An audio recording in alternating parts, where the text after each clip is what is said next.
Hey guys, GreyWolf TV here, back with our episodes of The Haunting of Hill House. I'm really enjoying this series. I still don't know enough yet, so I'm not going to really do much of a recap. We're just going to dive straight in. This is episode 3.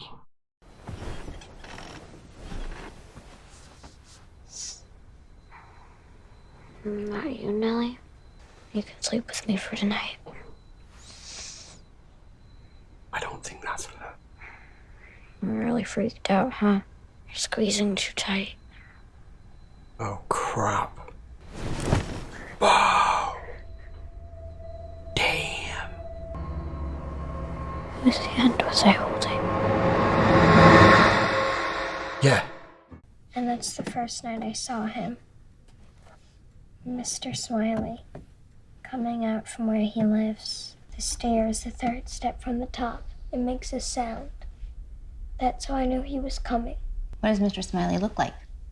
Just a big smile. Too big. He's always smiling, but he isn't happy. Where does Mr. Smiley live, Kelsey? Under the house. In the basement? We make ourselves really safe. And no one ever gets in.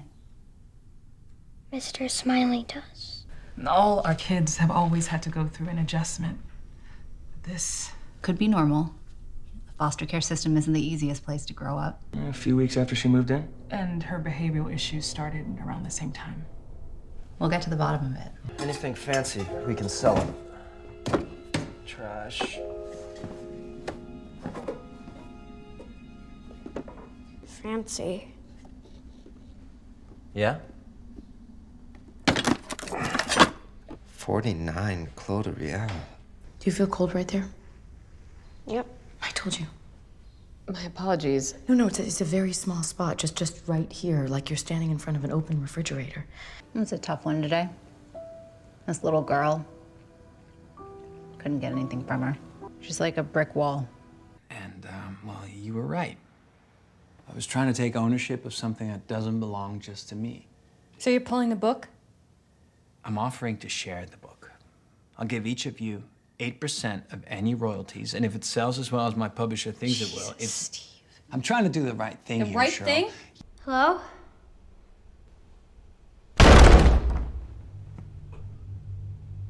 He's playing, Miss Dudley. Why are you yelling at him? Because the dumbwaiter is not a toy. It can be dangerous. That's all you need to say, then. She's scared.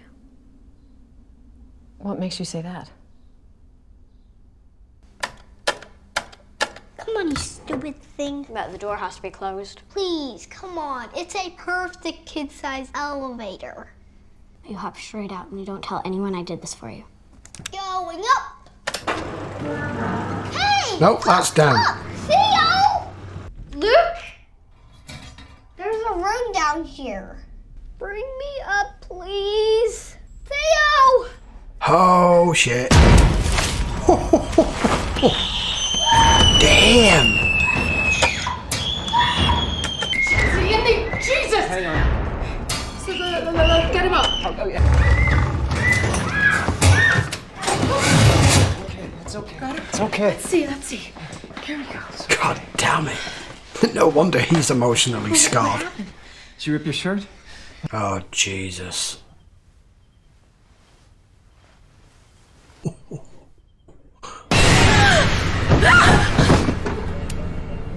I take it that's Mr. Smiley.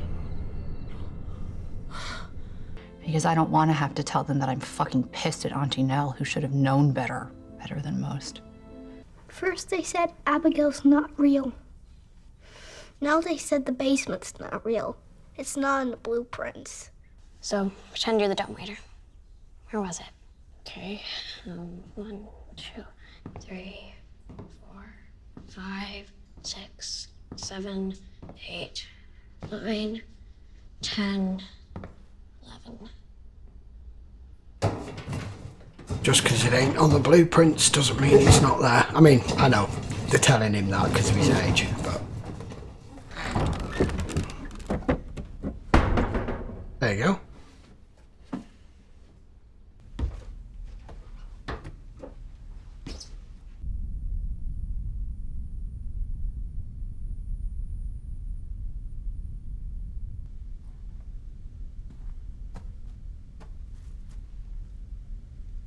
part of his pajamas.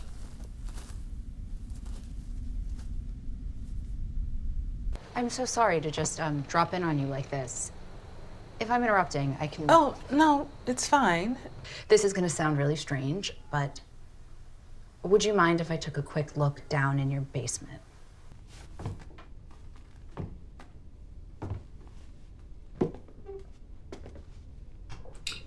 Gloves off.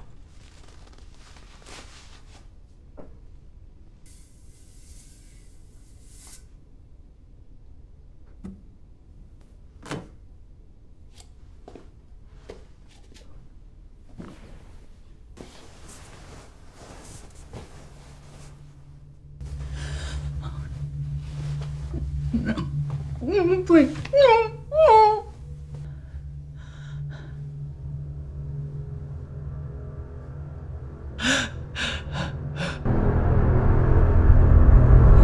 Mr. Smiley.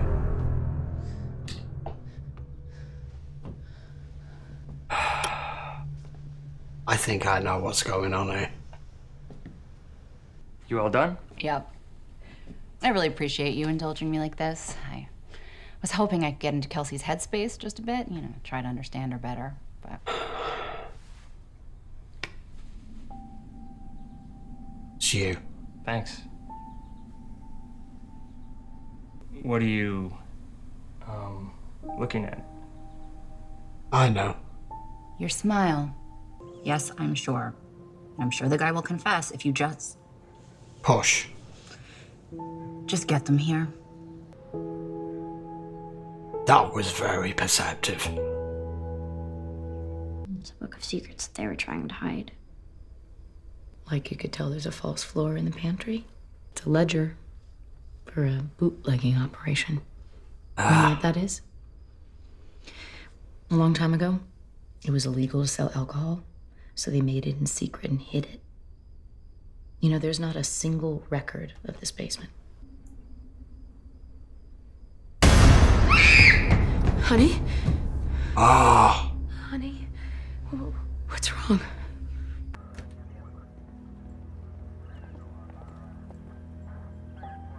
Not smiling now, are you, pal?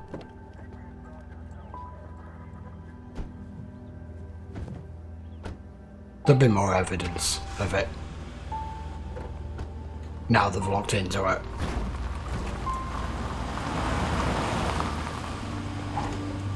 Must have dug it right into the wall. How the hell did she find this? No idea. It's amazing. You don't want to know. Can't expect it's up to code. I'll call Peter to bring some guys tomorrow. You know those headaches I get sometimes? They started when I was a little girl. And when I get them, I see all sorts of... Your grandmother was like that too. She was sensitive. Noticed you always wear sweaters inside, even though it's summer. These will help with the cold. Gloves? And the other thing. We'll talk a lot more about it as you get older. But in the meantime... No, tell me more now. If you're feeling overwhelmed and you think nobody will understand, you can talk to me. 15 grand? Thanks. You're not scared Shirley's gonna kill you for this? Pretty good at secrets. I know. You got a couple things wrong in there, by the way. So you finally read it. You said it was Luke that found the old bootlegging basement. That was me. Pretty impressed by what you wrote about that night. What night? That night. The last one. Uh-huh. Some wild stuff in there. That was really wild stuff, considering that you were asleep for what? Like 99% of it? What? So what are you gonna do with the money? Car, purses, travel? No. I'm gonna get my fucking PhD. Wow. Jesus wept.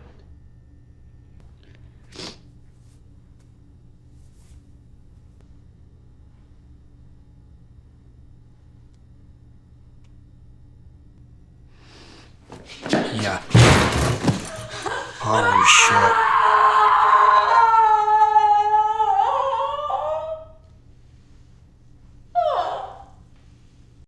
Okay, this series is so well written, so well executed, and the pace at which they are telling this is just keeping your attention the whole time. At the beginning of that episode, I thought the little girl was experiencing something similar to what they've gone through with the house, especially Nellie, but it turned out to be something just as dark but less supernatural and more just a typical case of what can happen with kids in the foster system. It's by no means a fix, it's a stopgap, because as she said, that girl's now going to end up back in the system and it could just happen somewhere else. But at least she felt as though she made a difference today with that. What I'm intrigued about is obviously that what happened in the house. She stated to him there that you've written this book and you've made it that you've described the events of what took place on the last night, and you were asleep for most of it, so how do you know? We need more than that, because all we've gotten so far is what happened from his point of view. It's just shown there at the end as the father's tried to grab her hand. A few little flashes of what appears to be a father with a raging temper, and I'm now starting to think along the lines of maybe he should just kill his wife. I don't know.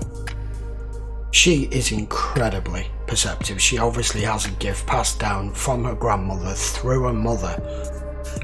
I don't think her mum was anywhere near as perceptive as she was. It came out as severe migraines with her.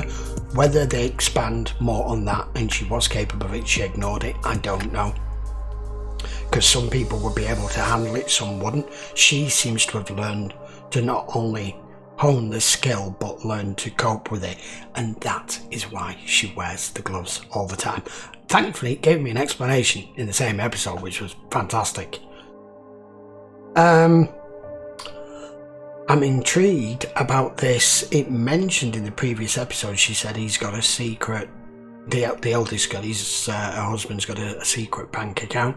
I'm sure it's nothing, and she's just said there now, I just thought I'd let you know that she knows about your private bank account, so you better make something up, gambling habit, secret mistress, something that's going to divert her attention, that will piss her off more than the truth.